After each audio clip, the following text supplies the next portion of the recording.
Buenas tardes a todos. Damos inicio nuevamente a nuestro ciclo de conferencias en esta temporada, esta vez apoyando a la Sociedad de Ingenieros del Atlántico en su ciclo de formación también. El día de hoy nos acompaña el ingeniero Cristian Herrera Novoa, magíster en Ingeniería Civil con énfasis en recursos hídricos y modelación de hidrosistemas, especialista en gestión del riesgo y cambio climático, ingeniero civil. Me presento, para los que nos visitan por primera vez, mi nombre es Carolina del Valle, soy coordinadora de especializaciones en la Universidad del Norte y el tema que vamos a tratar el día de hoy es optimización hidráulica para sistemas de acueducto utilizando válvulas de control dinámico por caudal. La dinámica de estos webinars es que tenemos una intervención del conferencista durante 45 minutos y luego tenemos un espacio de 15 minutos para preguntas. Yo voy a estar muy atenta en el chat revisando todas las preguntas que ustedes tengan y luego se las leeré al conferencista. Este webinar también está siendo grabado, entonces en unos días les enviaremos la grabación a todos los asistentes. Muchísimas gracias por acompañarnos. Cristian, gracias también por participar de este espacio. Bienvenido y bueno, te cedo el micrófono para que podamos comenzar. Bueno, buenas tardes. El día de hoy vamos a hablar sobre la optimización hidráulica para sistemas de acueductos usando válvulas de control dinámico por caudal. Entonces, como me hizo la presentación Carolina, yo soy ingeniero civil, magíster en hidráulica y quisiera pues compartirles un poco de mi experiencia, de mi trabajo en cuanto al tema de las válvulas y sobre todo dar a conocer sus beneficios.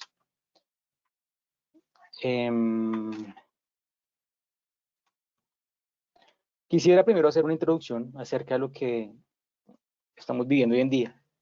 Bogotá, la ciudad del país con más riesgo por cambio climático.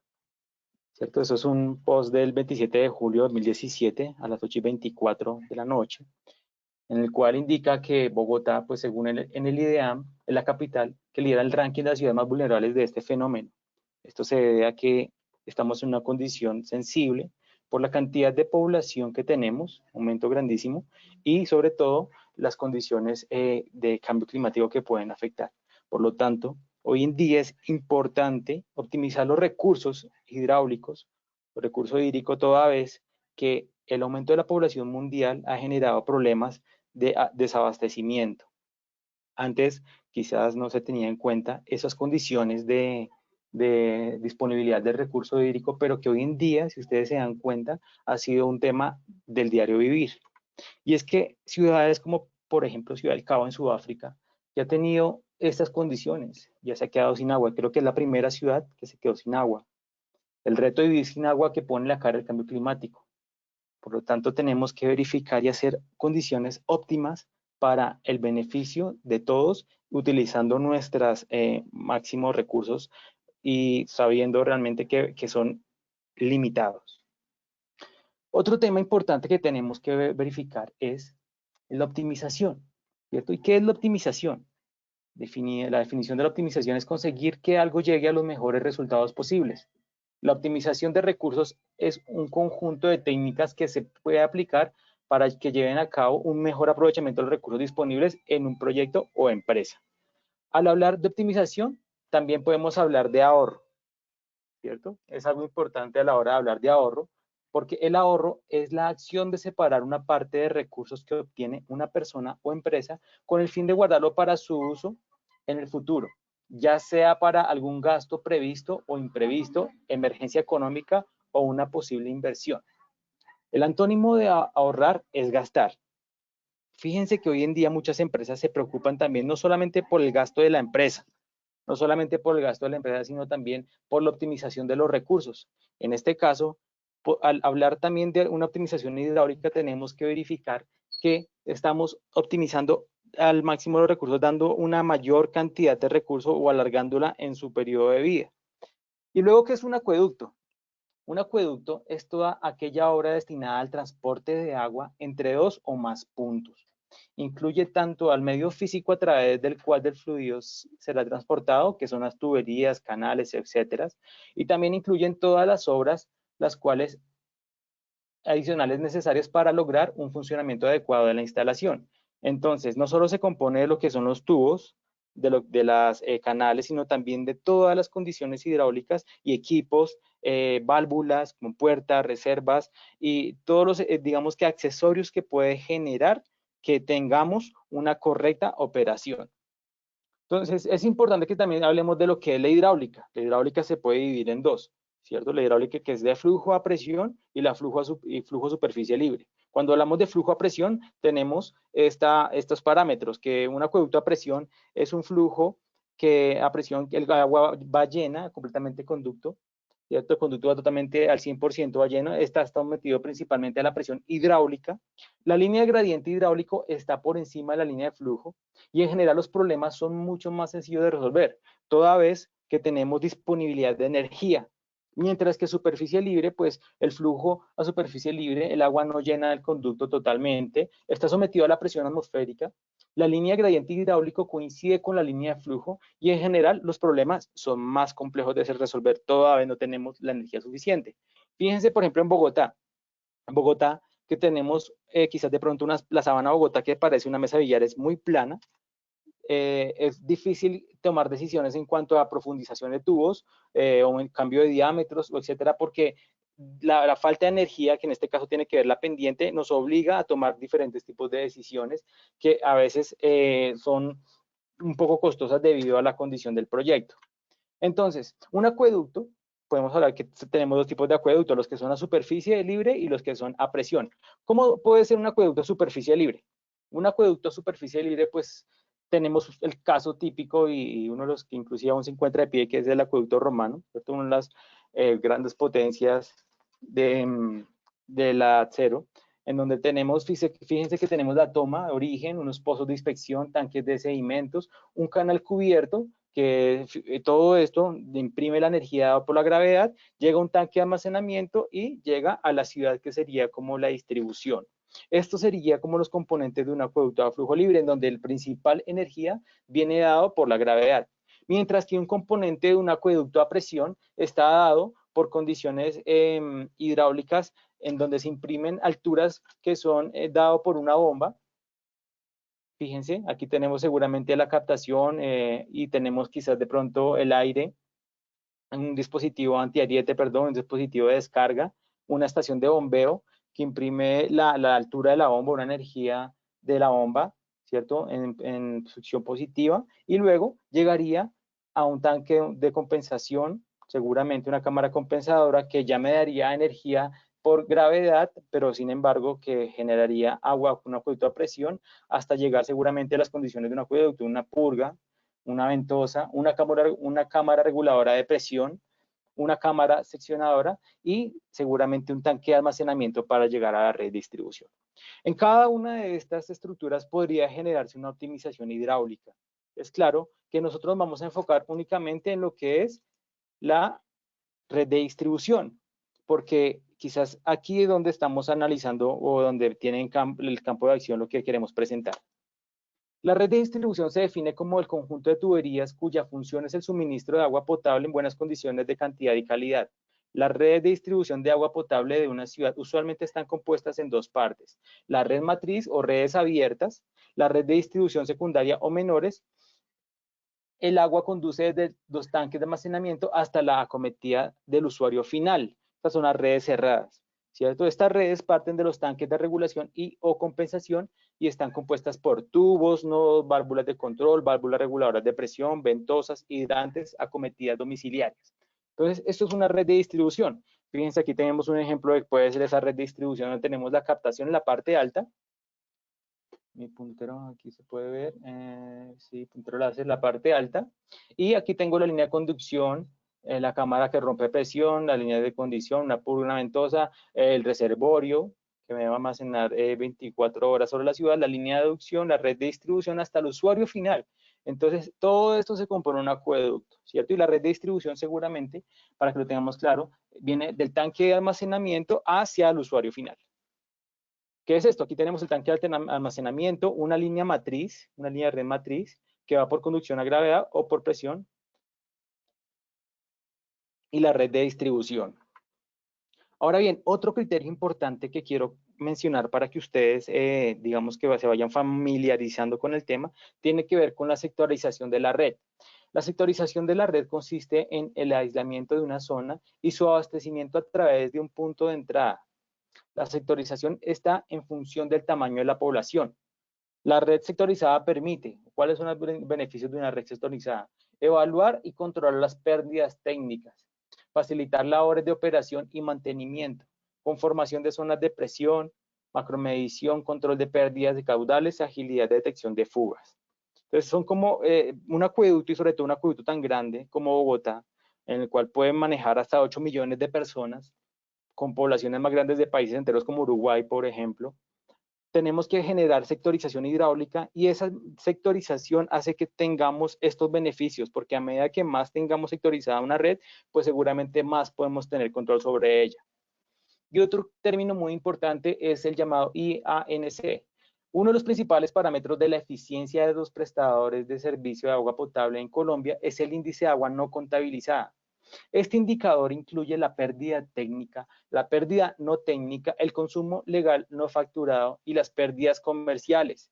Los entes reguladores han establecido el nivel de pérdidas aceptables en un 30% de agua producida, situación que ha llevado a las empresas prestadoras del servicio de abastecimiento a crear estrategias para controlar y disminuir su actual IANC, ya que un elevado índice de pérdida refleja una ineficiente labor del prestador del servicio, lo cual puede tener repercusiones ambientales sobre el equilibrio económico de la empresa. Y por otra parte, las empresas reguladoras del servicio, que en su territorio nacional, con la Comisión de Regulación de Agua Potable y Saneamiento, la llamada CRA, y Superintendencia de Servicios Públicos. ¿Sí? Entonces, fíjense que nosotros podemos analizar o distribuir ese IANC en dos, básicamente: las pérdidas comerciales y las pérdidas técnicas, ¿cierto? Las pérdidas comerciales y las pérdidas técnicas. Esas pérdidas comerciales podrían ser por condiciones fraudulentas, ¿cierto? O condiciones no contabilizadas, como hablamos acá: consumos facturados medidos, consumos facturados no medidos, consumos no facturados, consumos no facturados medidos, consumos no facturados no medidos, ¿cierto? Las pérdidas de agua puede ser, por ejemplo, desde consumo no autorizado hasta errores de medición en micromedidores, y etcétera. Por decir alguna cosa, por ejemplo, Cali tiene un índice de 56% de pérdida. Esas pérdidas hidráulicas, para que ustedes tengan presente, pues según la Comisión de Regulación de Agua, la máxima índice de pérdida permitido es del 30%. Quiere decir que de 100 litros producidos de agua, tan solo 30% se pueden perder. Sin embargo, como les decía, ciudades como Cali 56%, Bogotá en algunos sectores, yo sé que Bogotá se maneja pérdidas hasta el 85%, y pues la idea es llegar a algunos puntos en donde llegue de 30%, otros 40%, 50%, que va en función a la gestión de eso. Por eso digamos que todos los proyectos buscan ese beneficio. Bogotá, como les decía, es una ciudad extremadamente grande y se divide en 5 sectores hidráulicos principales. Esos 5 sectores hidráulicos los tenemos acá, donde son gerencias totalmente diferentes, ¿sí? Gerencia 1 norte, 2 norte, 3 centro, 4 sur, 5 occidente. Son totalmente independientes y ellos usualmente parecieran como si fueran empresas totalmente aparte. De igual manera, vamos a enfocarnos, y quisiera que miráramos una de las zonas, que es la zona sur de Bogotá, la zona 4, porque es una condición diferente a las demás, que a mi parecer es un poco más compleja. Toda vez tiene unas condiciones de topografía importantes, con pendientes escarpadas, y unas condiciones sociales un poco más complejas que las demás zonas de Bogotá. Pues las otras zonas de Bogotá son mucho más planas, y quizás de pronto el manejo hidráulico es un poco más fácil. Por decir de alguna manera, tenemos la zona 4, y la zona 4 a su vez, como teníamos acá los 5 zonas, unas 5 zonas, pues también la zona 4 puede dividirse en sectores más pequeños. Estos son 13 sectores hidráulicos que también tienen que ver totalmente, son totalmente independientes desde el punto de entrada al punto de salida. ¿Qué es un sector hidráulico? Como decía anteriormente, la sectorización. Es un solo punto donde solamente con una tubería se alimenta y no tiene ninguna salida por ninguno de sus límites.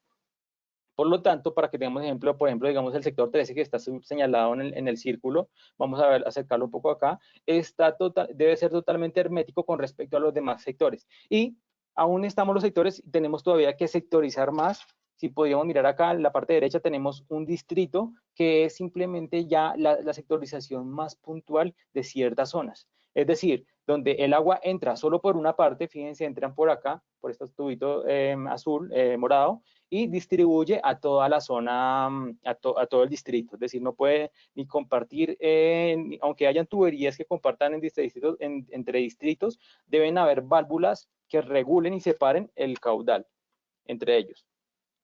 Importante también tener en cuenta la modelación hidráulica. Una modelación hidráulica es útil y súper útil para revisar este tema. Aquí fíjense que tenemos un modelo hidráulico de cómo podría, un ejemplo de un modelo hidráulico de cómo funcionaría este tipo de análisis. Ahora bien, entendiendo esas condiciones, quisiera que entráramos en tema de lo que son unas válvulas y para qué sirven. Una válvula es un dispositivo que nos permite ejercer algún tipo de control sobre la conducción, ¿sí?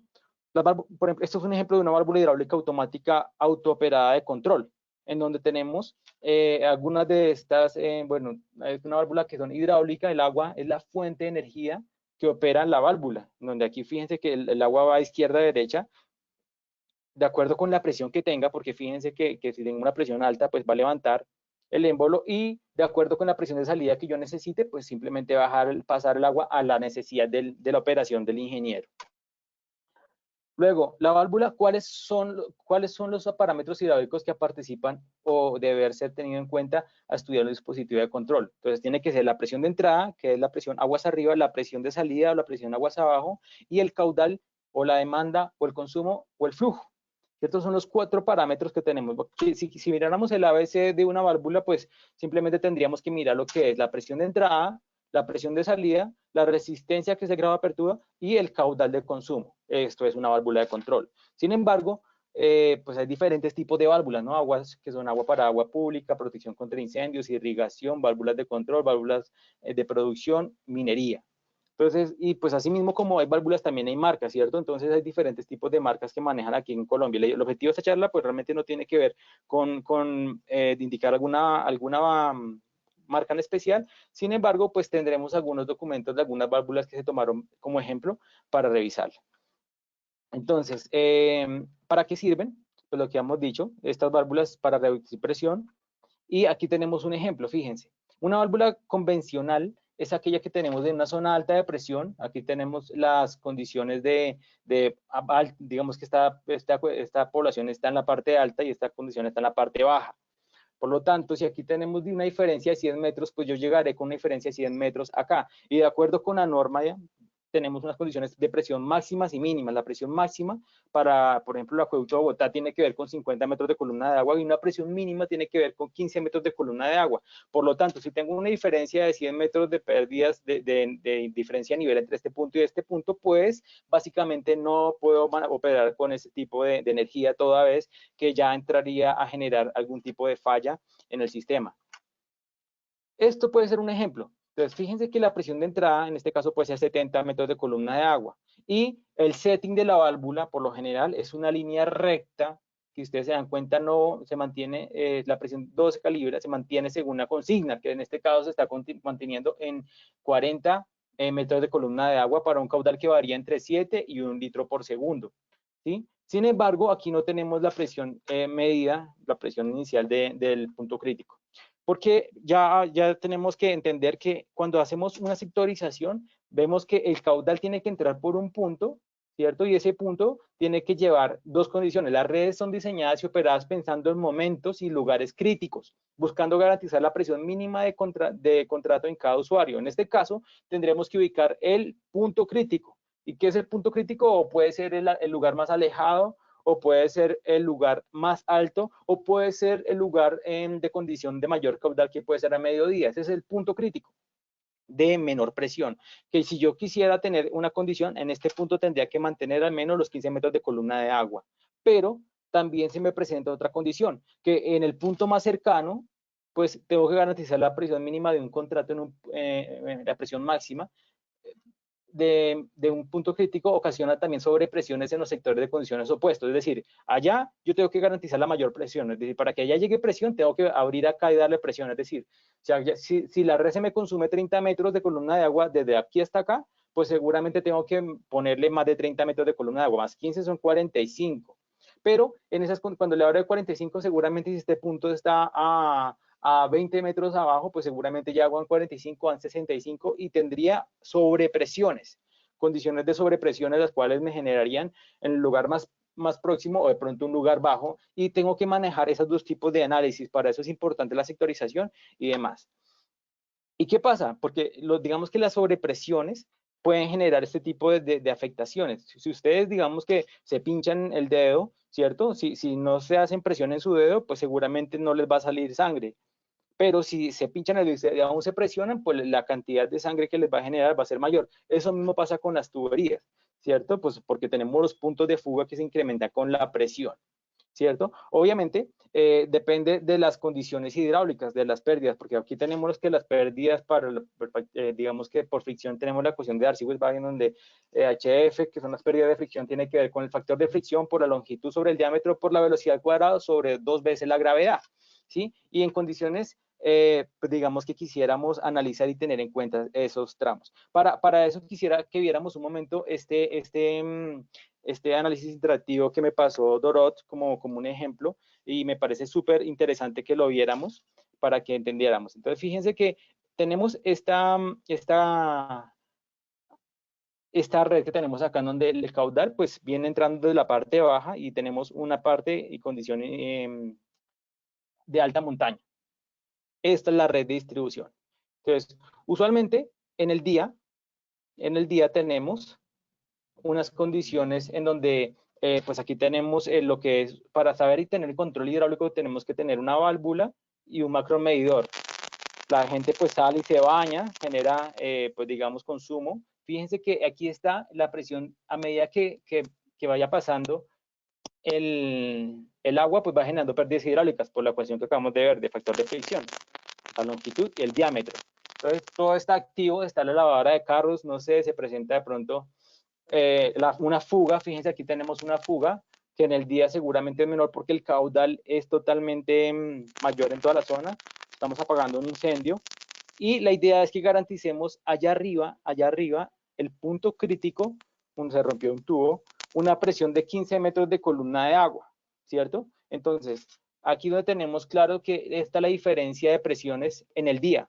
En el día, si ustedes se dan cuenta, pues para que el punto, o sea, yo quiero, para que llegamos en este punto, tenga una presión de 15 metros de agua, tendría que contar que se me pida de cierta cantidad de presión, ¿sí?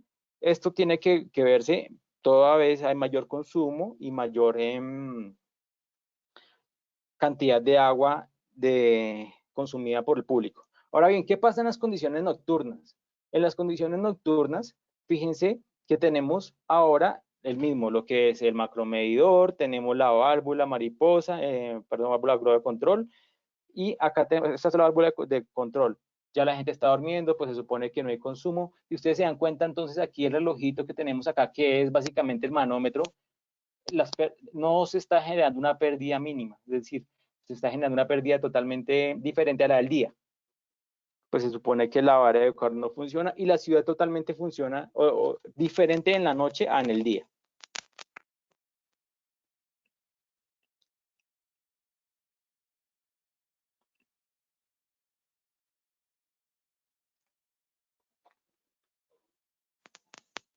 Pero fíjense la fuga, si se dan cuenta ya sigue y al contrario del día, la fuga es mucho más grande. ¿Por qué? Porque en el día esta fuga tienen mayor presión. Entonces, ¿se acuerdan del dedito? Es como si le estuviéramos imprimiendo más presión y generan más pérdidas de aguas no contabilizadas. Entonces, si ustedes se ponen a comparar la presión de agua, la diferencia de presión en el día que en la noche es bastante. Entonces, es lo que tenemos que comenzar y es un problema, básicamente. Entonces, una de las condiciones es poner quizás de una válvula o pensar en esto que tenemos, esta gráfica. Mientras tenemos acá la gráfica que es la presión de llegada, ¿cierto? Tenemos la presión en el punto crítico y tenemos la diferencia de caudal. Esta es la presión de punto crítico. Nosotros usualmente hacemos una presión constante con el caudal, con la válvula de control, y el punto crítico es el que está variando, pues porque no lo tenemos medido ni controlado.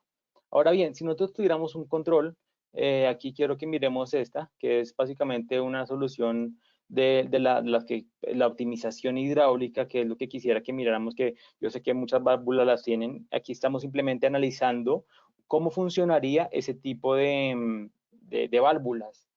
Entonces, ¿cuál es el objetivo de esta válvula o este tipo de válvulas? Que cuando siempre garanticemos tanto en el día como en la noche el punto crítico, la presión mínima, de tal manera que cuando genere un mayor consumo, ustedes lo que se dan cuenta es que abre o cierra la válvula que está acá, es decir, ya la válvula que genera un control no es allá arriba la que va variando en función al tiempo, sino al contrario, la que me genera un control es la válvula en la parte baja, y el punto crítico es el que tenemos aquí. Fíjense, el punto crítico es el que tenemos acá. Ese punto crítico es el que vamos a controlar, y eso es lo que me va a generar una condición de agua en el día, pues porque a la empresa también le interesa vender el agua, y en la noche le interesa es mantener la pérdida mínima. Entonces, por lo tanto, usualmente se tiene un ahorro bastante grande. Entonces, volvamos a la presentación. ¿Dónde era? Aquí la presentación. Entonces, usualmente cuando tenemos esto, lo que les decía, una presión de entrada y una presión de salida. La idea es que esa presión de salida, usualmente el setting que lo manejamos las válvulas normales o las VRPs común y corriente, le dejan una presión de 50 y una presión de 30 constante. Y el punto crítico es el que varía. Ahora bien, la idea es que en función al tiempo, varíe de acuerdo a las necesidades de consumo de caudal de cada población. Entonces, pues digamos, aquí tenemos lo que es una válvula. Esto es el tripaje de una válvula reguladora de presión, ¿cierto? Tenemos las ventosas, tenemos el alivio, tenemos las condiciones de manejo, los manómetros y demás. Y eso tiene que ser una cámara, ¿cierto? ¿Y cuáles son las condiciones o cómo se reduce el volumen anual de pérdidas? El manejo de las presiones tiene que ver velocidad de calidad de las departamentos de entrenamiento, manejo de la infraestructura, el control activo de las pérdidas de monitoreo. Es el volumen anual de pérdidas por fugas. Entonces, por decir un ejemplo, y esto ya es un caso de estudio, fíjense el caso de estudio que tenemos acá, en donde se hizo una modelación de un acueducto en Cundinamarca. Aquí tenemos la condición del acueducto. Fíjense, tenemos lo que es el sector hidráulico, este sector hidráulico marcado acá, y uno tiene que identificar tanto en la entrada, aquí ubicar un macromedidor, como acá ubicar el punto crítico, ¿cierto? El punto crítico. ¿Y cómo son las condiciones? Entonces, fíjense que una condición acá del caso de estudio es que en una condición antes y después de un sistema de control de hidráulico, en donde tenemos la presión de entrada, que usualmente es esta. Fíjense, antes se tenía la presión de entrada, la presión de salida, que es constante, que es la línea azul, y la presión en el punto crítico. Si ustedes se dan cuenta, cuando había mayor presión en el punto crítico, pues el caudal era el mínimo, porque son inversamente proporcionales, pero cuando la presión era máxima, el caudal era mínimo. Sin embargo, se generaban unas condiciones de flujo, porque aquí el caudal es la línea negra. El caudal es la línea negra. Entonces, el caudal aquí, por ejemplo, me generaban unas condiciones de caudal de 35 litros por segundo hasta 10, es decir, en la noche se generaba un caudal constante de 10 litros por segundo. Pero después de la implementación de un sistema, del caso de estudio, fíjense que ya la presión constante ya no es la presión que es en este caso estándar, sino la que va variando ahora es la presión. La presión, a medida que la gente consumía más, pues se abría, a medida que consumía más se cerraba, y la presión, el caudal ya no dejó de ser constante los 10 litros por segundo, sino pasó a ser un caudal en algunos puntos hasta 0, 3, 5 litros por segundo, es decir, se redujo bastante. El caso de estudio 2, pues aquí lo tenemos. Tenemos la condición también de entrada, la presión de entrada que no es regular, y aquí la presión de salida, aquí lo tenemos. El caudal, fíjense la línea negra cómo estaba, pero después de la implementación de un sistema, el caudal casi que pasó de ser de 4 litros por segundo a de 0 a 2 litros por segundo. Entonces está haciendo optimización hidráulica, que si uno realmente analiza el tema en números, pues uno, por lo que les decía, fíjense, mientras en el día la presión constante es igual acá, excesiva en la noche y reducida en el día. La idea es que, al contrario, siempre estás optimizada, que la presión en el punto crítico siempre sea la mínima, tanto en el día como en la noche, es decir, que la variable de presión la dé la VRP y no se controle con el punto crítico. Luego, si nosotros hiciéramos un análisis así rápidamente, pues con 2 litros por segundo, pues uno hace un análisis de 2.21 litros por segundo que multiplicado en el mes sería 5.728 metros cúbicos, que al año serían 6.740 metros cúbicos, que el costo en el año sería, no sé, 137 millones de ahorro pues por una válvula, solamente del consumo de agua, que si usted multiplica una válvula por 200 válvulas ya le puede dar un valor importante y que puede ser considerado. ¿Listo? Entonces, de acuerdo con eso, pues ya quisiera que tuviéramos como una sesión de preguntas. No sé si alguien tiene alguna pregunta, pues aquí quisiera, voy a tocar como un tema por encima lo que es la cavitación, porque es algo que debe tener en cuenta. Este pues, webinar no tiene que ver con lo que es el dimensionamiento de una válvula, quizás, pues aunque es un campo más mecánico, pues digamos que es importante manejarlo, pero sí tiene que ver la parte de la hidráulica. Fíjense que antes de pasar allá, yo quisiera que analizáramos esta imagen de acá, porque al tener en cuenta, por ejemplo, una red de distribución, ustedes tienen que tener unos macromedidores a la entrada que le puedan dar a usted gestión, es decir, cuánta cantidad de agua le entra de su red.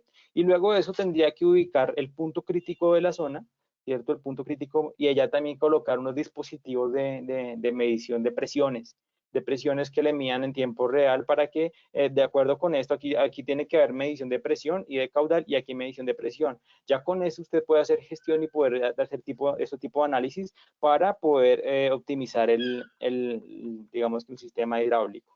Ahora bien, lo que decíamos aquí, como les decía, la base de la válvula, pues tiene que ver con la presión la diferencia de presiones. Actualmente, si nosotros tenemos un criterio que hablaba precisamente esta mañana con un amigo, era el criterio de los 2/3. No puede, digamos que usted como una válvula de presión no puede generar una presión diferente o quebrar más de 2/3 partes de la presión. Es decir, si tiene 100 metros de columna de agua, no podría quebrar más del 67%. Casi que tendría que, por 100 metros de columna de agua, tendría que salir con 33 metros de columna de agua para que no generen ese tipo de presiones. Toda vez, pues este tipo de cavitaciones, pues es como una implosión que se genera al choque de estas burbujas contra las paredes, que al ser tan constantes y tan fuertes, puede generar destrucciones de la pared y generar, digamos que esos daños constantes, pues totalmente son altamente dañinas este tipo de burbujas que implosionan en la válvula, ¿cierto? Toda vez que generan altísima velocidad, ¿cierto? La cavitación es un fenómeno físico que está relacionado con los fluidos y la velocidad de los mismos. Es el pasaje de agua del estado líquido a gaseoso y finalmente el líquido, producido por un cambio brusco en la velocidad del agua. Pues toda vez se reduce pues el orificio, ¿cierto? Y genera unos cambios de la presión de vapor que si son mayores generan esta presión de implosión y generan daños que podrían inclusive hasta dañar las válvulas.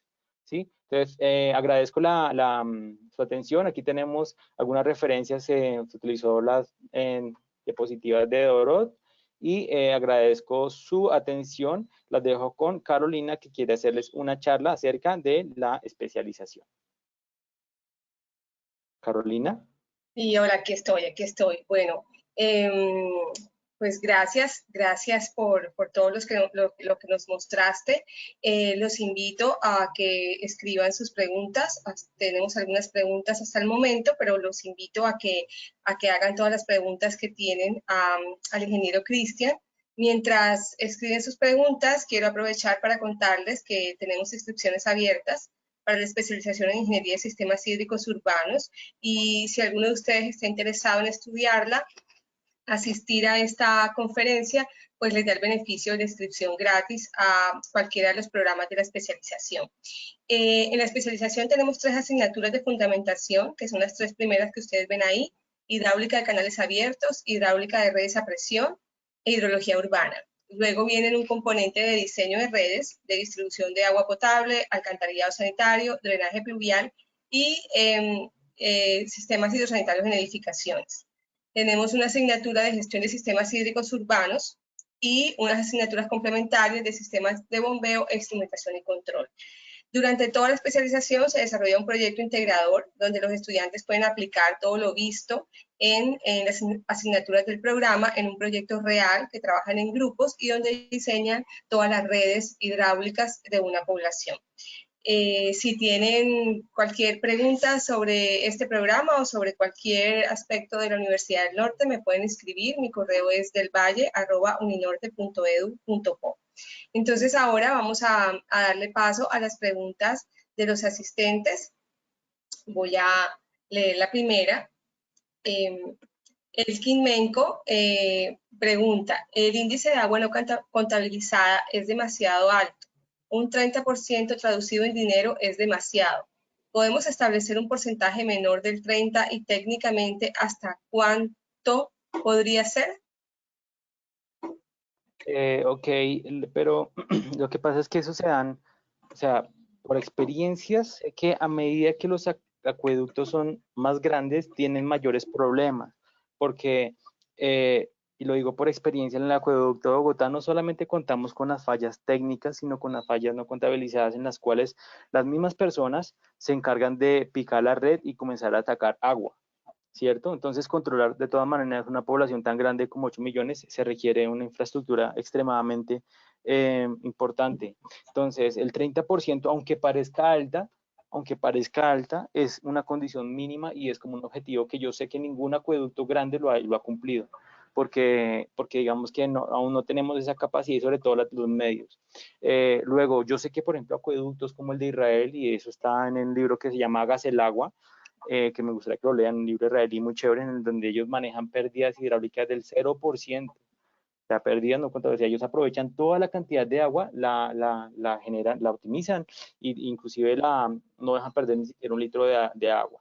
Eso se da también por la cultura que tienen ellos en cuanto al consumo de agua. O sea, no solamente tiene que ver la parte técnica, sino también la cultura, porque pues digamos que la disponibilidad de agua que hay en un pueblo como Israel es muy diferente a la que hay, por ejemplo, como un acueducto de Bogotá o en diferentes acueductos. Entonces, aunque parezca, digo, aunque parezca grande, esas pérdidas, inclusive en la resolución 330 de 2017, ellos manejan una pérdida para hacer la dotación bruta. Ustedes saben que se multiplica por el 25%, ¿no? Entonces todavía el 140 litros, por ejemplo, en el caso de Barranquilla, que es la dotación debido al nivel del mar, se tiene que generar una dotación neta y eso afectarla por el 25% de pérdidas, vuelvo y digo, aunque parezca grande, no es grande.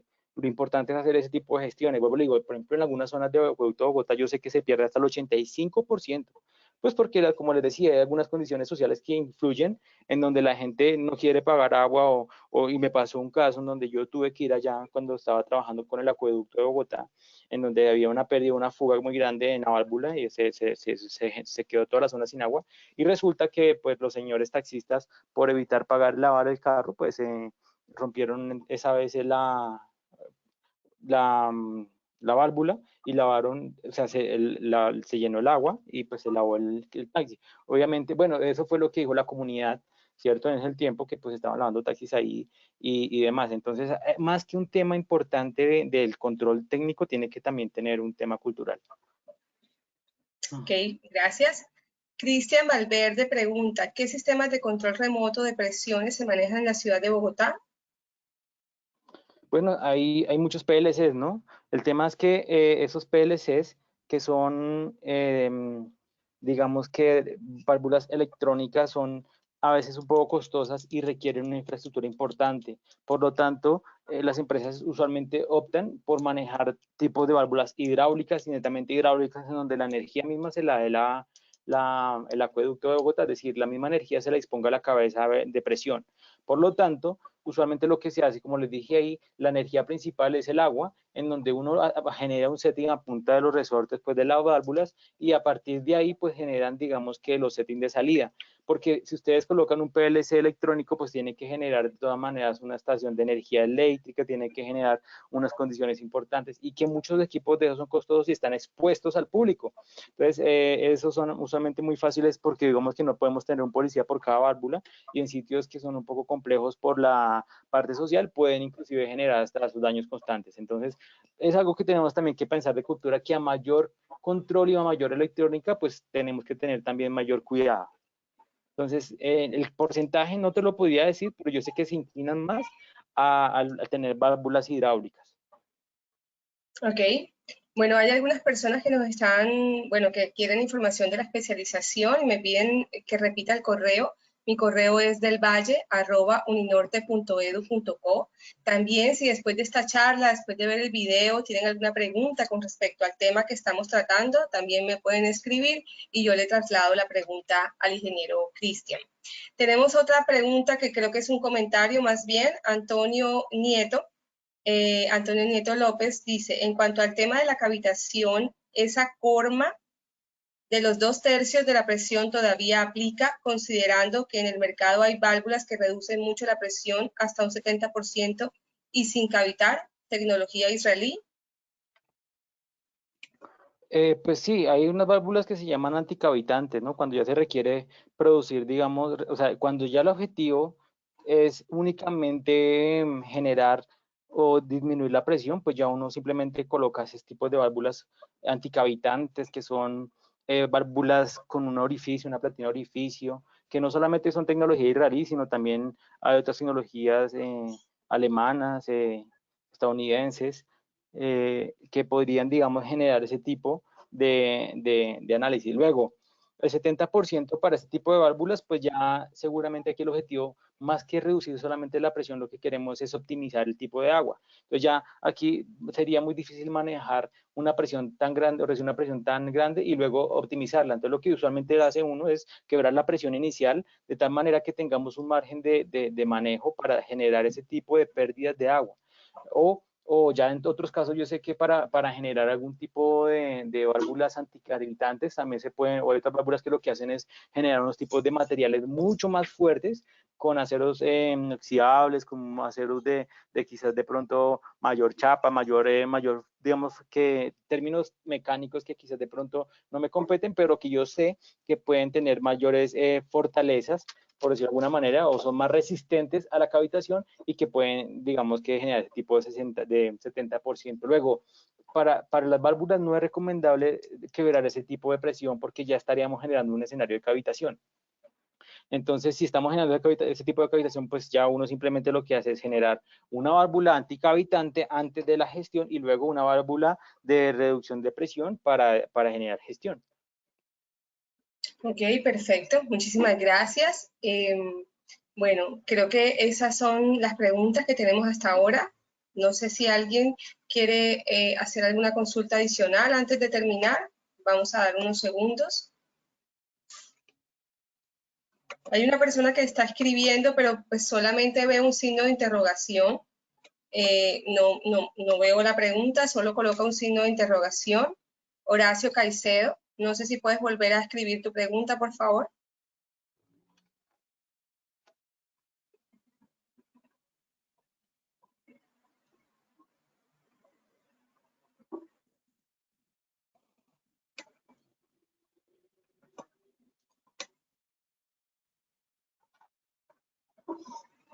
Ok.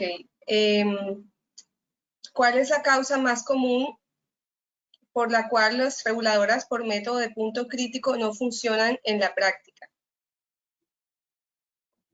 Porque había escrito la pregunta hace rato, pero se me había enredado con las siguientes.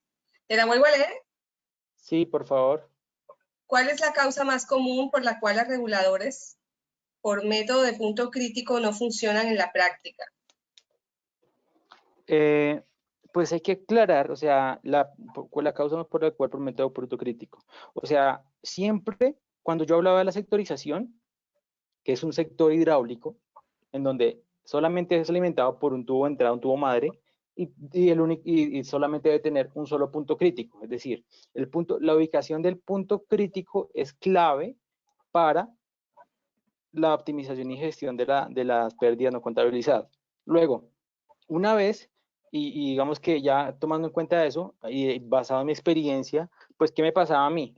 Que muchos acueductos, inclusive Acueducto de Bogotá, que quizás es el más grande de Colombia, por decirlo de alguna manera, me pasaba que cuando estaba haciendo la gestión, a la hora de instalar los puntos críticos, pues simplemente era la casa de don Juanito y de don Pepito.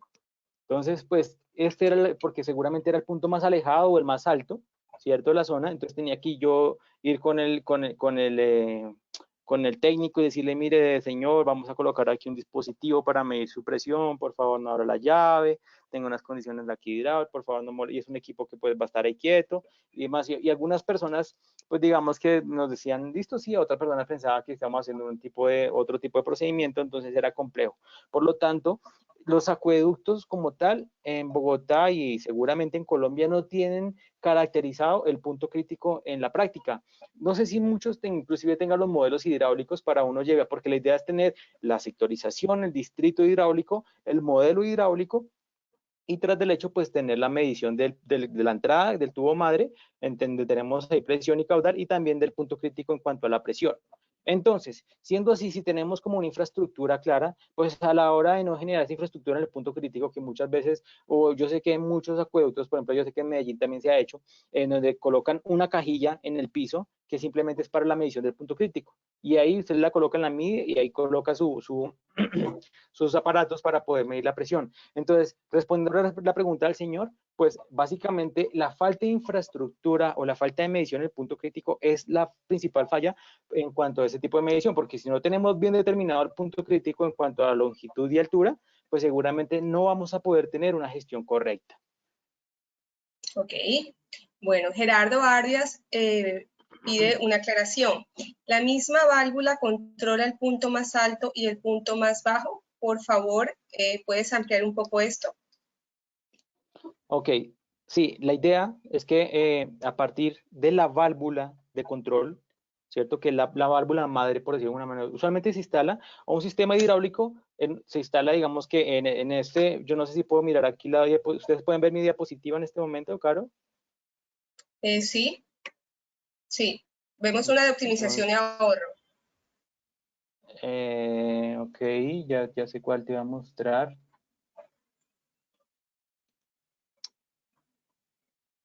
Entonces, fíjense, la idea es acá tener como esto, es a partir de la válvula madre que va a estar donde está la flechita. Aquí yo tendría una caja, eso se llama una cámara reguladora de presión.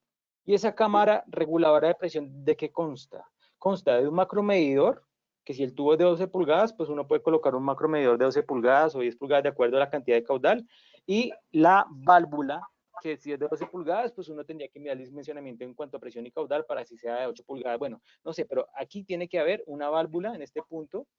En este punto tiene que haber una válvula que va a ser la válvula madre. Normalmente esta válvula madre genera una línea, o las que son normales, las válvulas BDP común y corriente generan esta línea que se llama la línea de presión de salida. Esta es constante, actualmente es un constante, por lo tanto, la variación del punto crítico es la que comienza a tener curvas, ¿cierto? Como yo me mostraba en la gráfica mía. Luego, cuando tenemos la variación en punto crítico, pues porque la gente habla llaves, se bañan, lava carros y demás, como vimos en la presentación, pues vamos a generar una curva en este punto. La idea es que yo en este punto, como lo conozco, lo tengo medido, garantice siempre los 15 metros de columna de agua en este punto, siempre 15 metros de columna de agua, y para eso tengo que tener un control en la válvula reguladora de presión. ¿Cómo se hace? Pues como yo tengo identificado las horas de mayor consumo y de menor consumo, es decir, por ejemplo, para el acueducto de Bogotá, la hora de mayor consumo era el día domingo a las 11 de la mañana y la de menor consumo era el día lunes a las 3 de la mañana, pues porque no había consumo, pero el mayor consumo era lunes a las 10 de la mañana, 11 de la mañana. Entonces yo configuraba mi válvula para que con ese caudal máximo, pues cuando hay caudal máximo, pues hay mayores pérdidas, ¿cierto? Pues llegar aquí los 15 metros de columna de agua. Y luego en la noche, a las 3 de la mañana, cuando ya todo el mundo está dormido y no hay consumo y tengo mayor presión, pues la válvula me baje la presión y a partir de que me baje la presión, allá también en la noche no llegue con los 15 metros, con los 50 que llegaba anteriormente, sino que llegue con los mismos 15, que de tal manera que yo aquí tengo una falla, una ruptura, un tubo desgastado, no sé qué, pues no esté sometido al cambio de presión, porque eso digamos que genera desgastamiento, desgaste en el tubo, sino que siempre tenga una respuesta correcta y una respuesta constante a la presión. Entonces, respondiendo a la pregunta del señor, el control hidráulico se viene dando acá. Es decir, cuando hay mayor consumo, la válvula se abre, cuando hay menor consumo, la válvula se cierra. Y así sucesivamente generando ese tipo de curvas, como mostrábamos aquí adelante. Fíjense, antes la válvula generaba un constante, que es esta, luego aquí la presión de salida, y luego la válvula genera una oscilación, abre y cierra, abre y cierra, abre y cierra. ¿Es claro? Listo. Bueno, ¿cómo piensas que el control por punto crítico nos puede ayudar en la gestión de presiones con las nuevas condiciones impuestas por el COVID? Pregunta el ingeniero Andrés Barros. Pues fíjense que las condiciones, o en estas condiciones, todas las personas están en las casas. Por lo tanto, si nosotros estuviéramos analizando en este momento, estaríamos en una condición crítica de consumo. ¿Por qué? Porque cuando usualmente por ejemplo en Bogotá, que yo digamos que tengo bastante experiencia con los acueductos, pues es diferente de por zonas, pues una zona es la zona empresarial, otra zona es la zona donde las personas viven. Entonces, mientras que en la zona norte, que es de pronto una zona de mayor, por decirlo, la gente con mayores recursos económicos, el día lunes es el día de mayor consumo y el fin de semana es el día de menor consumo, seguramente porque salen. Ahora va a cambiar totalmente la condición, porque ahora ya no pueden salir, van a estar en sus casas, por lo tanto las condiciones de mayor consumo van a estar el fin de semana. Luego, o las condiciones de consumo van a ser constantes entre semana, porque se supone que nadie va a salir, ¿cierto? De igual manera, en las condiciones, digamos que en la zona sur, en donde el día domingo era el de mayor consumo porque las personas se iban a sus casas, pues ellos van a generar, si el domingo a las 11 de la mañana el día de mayor consumo, pues ahora todos los días van a ser las condiciones de mayor consumo a las 11 de la mañana. Por lo tanto, si nosotros tuviéramos medido los puntos críticos en todos los sectores hidráulicos y distritos hidráulicos del acueducto de Bogotá, pues simplemente podríamos generar una operación mucho más correcta y a medida que pase las condiciones de medición, pues yo podría generar cuál es la condición crítica y a partir de ahí generaría, digamos que una gestión totalmente cierta y aprovechable de aquí en adelante, porque al tener los datos en este momento, pues ya podría generar, digamos que unos patrones de máxima demanda para generar punto crítico y de mínima demanda para generar punto crítico. De tal manera que si en este punto crítico yo tengo la mínima presión, pues en cualquier otro de estos puntos, pues tendré mayor presión, ¿cierto? Y si la presión en este punto, que es el de mayor presión, tengo, por ejemplo, digamos, vamos aquí, porque no sé si se me... Les decía, por ejemplo, si en este punto crítico, que es el de menor presión, pues hay quien garantizo los 15 metros de agua, pues en todos, en este será 15.6, en este 17, en este 18, es decir, de aquí para adelante todos tendrán mayores presiones, pero también garantizaría que en este punto, que es el de sobrepresión, pues es, no sé, en este caso digamos que 30 o 40 metros de columna de agua, pues seré que de aquí será 38, 39 y así tendría un control totalmente verídico porque estaría aprovechando los datos reales de las personas en sus casas. No sé si pude responder la pregunta. Ok, toma aire. Ok, Okay. listo. Bueno, sí, creo que respondimos todas las preguntas. Hay una última persona que me pregunta si tenemos especializaciones online. Bueno, la universidad, quiero contarles que está, digamos, en sintonía con la situación. Nos estamos preparando. Culminamos el semestre anterior de manera remota y los programas que tenemos abiertos los vamos a hacer también de manera en línea, pues no podemos regresar al campus todavía. La universidad, para poder cumplir con el distanciamiento de 2 metros, pues tendrá una reducción muy grande en su capacidad. Entonces, solamente irán al campus las personas que realmente lo requieran, tanto funcionarios como docentes. Así que toda nuestra oferta de programas, en lo que, por lo menos en los primeros meses de este segundo semestre, será de manera remota. Igual cualquier persona que quiera información adicional, porque algunas me están escribiendo aquí por el chat, les recuerdo nuevamente mi correo, es delvalle@uninorte.edu.co. Gracias, Cristian. Aquí les estamos mostrando nuevamente el plan de estudios de la especialización en Ingeniería de Sistemas Hídricos Urbanos. Por supuesto, este tema y muchos más se amplían en la especialización. Entonces, bueno, ojalá nos puedan acompañar. Las inscripciones, como les decía anteriormente, están abiertas y yo estoy presta a resolver cualquier inquietud que tengan. Entonces, Cristian, muchísimas gracias por acompañarnos, por compartir toda tu experiencia. Ha sido súper valioso. Espero que todos tengan una buena noche. Recuerden que esta sesión ha sido grabada, entonces a todos los asistentes les vamos a enviar la grabación para que puedan repasar el tema con calma, y cualquier inquietud que tengan sobre la conferencia, recuerden que también nos la pueden enviar al mismo correo que les he dado. Entonces, bueno, muchísimas gracias, y Cristian y todos ustedes, buenas noches. Gracias a todos, espero les vaya muy bien y espero verlos pronto en la especialización. Que estén muy bien.